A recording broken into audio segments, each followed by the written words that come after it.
Right మరొక breaking news అయితే చూస్తున్నాం. సృష్టి ఫర్టిలిటీ సెంటర్ సరోగసి కుంభకోణంలో ప్రధాన ఆరోపణలు ఎదుర్కొంటున్న డాక్టర్ నమ్రతకు సుప్రీంకోర్టులో గట్టి ఎదురుదెబ్బ అయితే తగిలింది. ఆమె వ్యవహరించిన తీరు సభ్య సమాజం తలదించుకునేలా ఉందని, వైద్య వృత్తికే తలవంపులు తెచ్చేలా ఉందని అత్యున్నత న్యాయస్థానం తీవ్ర వ్యాఖ్యలైతే చేస్తుంది. తన అరెస్టును సవాల్ చేస్తూ నమ్రత దాఖలు చేసిన పిటిషన్ పై విచారణ జరిపిన ధర్మాసనం ఆమెకు ఎలాంటి ఉపశమనం కల్పించలేమని స్పష్టం చేసింది.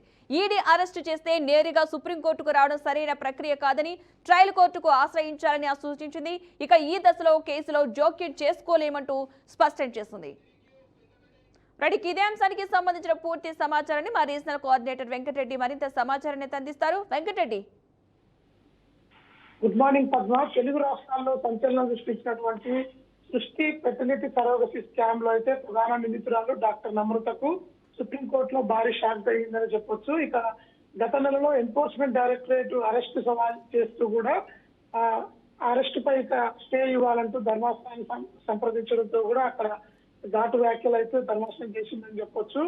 ముఖ్యంగా వైద్య వృత్తికే తలవంపు తెచ్చేలా ప్రవర్తించారంటూ సుప్రీంకోర్టు తీవ్ర ఆగ్రహం అయితే వ్యక్తం చేసింది. ఈడీ అరెస్ట్ చేస్తే నేరుగా సుప్రీంకోర్టు రావడం ఏంటంటూ కూడా ప్రశ్నించిన కోర్టు మధ్యంతర ఊరట ఇచ్చేందుకైతే నిరాకరించింది. ఇక ముఖ్యంగా హైదరాబాద్ కేంద్రంగా సాగినటువంటి ఈ అక్రమ సరోగసి దందాలో డాక్టర్ నమ్రత పాత్రపై అయితే ఈడీ లోతుగా మరొకవైపు విచారణ అయితే కొనసాగిస్తుంది. 100 కోట్ల మనీ లాండరింగ్ ఆరోపణలతో పాటు ఇప్పటికే హైదరాబాద్ కేంద్రంగా నడుస్తున్నటువంటి ఈ స్కామ్ లో అటు మహారాష్ట్ర, కర్ణాటక, తమిళనాడుతో పాటు ఆంధ్రప్రదేశ్, తెలంగాణ నుంచి వందల మంది పేద మధ్యతరగతి మహిళలకు డబ్బు ఆశ చూపి సరోగసి ద్వారా శిశువులను విక్రయించినట్టుగా కూడా ఇక మనీ లాండరింగ్ కేసుకు సంబంధించి ఈడీ వైపు దర్యాప్తు చేస్తుండగా వైద్య శాఖ కూడా దీనిపై దృష్టి సారించి లోతుగా విచారణ అయితే కొనసాగిస్తూ ఇక నమ్రతపై చర్యలు తీసుకుంటూ కూడా ముందుకు సాగుతోంది. పేద మహిళల అమాయకత్వాన్ని అయితే ఆసరాగా చేసుకొని చేస్తున్నటువంటి ఈ వ్యాపారం క్షమించరాని నేరంగా కోర్టు అయితే అభిప్రాయపరంగా కూడా నమ్రత పిటిషన్ సుప్రీంకోర్టు తప్పుపడుతూ కూడా రిజెక్ట్ చేసింది.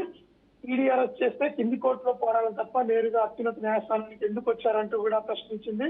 మొత్తానికైతే సరోగసి స్కామ్ లో డాక్టర్ నమ్రతకు న్యాయపరంగా అయితే అన్ని దారులు మూసిపోతున్నాయని చెప్పొచ్చు. ఇప్పటికే ఈడీ సేకరించినటువంటి బలమైన ఆధారాలు దీనికి వ్యతిరేకంగా ఉండడంతో సుప్రీంకోర్టు వ్యాఖ్యల నేపథ్యంలో కూడా ఇక ట్రయల్ కోర్టులో ఆమెకు బెయిల్ రావడం కూడా కష్టతరంగా మారే అవకాశం అయితే ఉంది.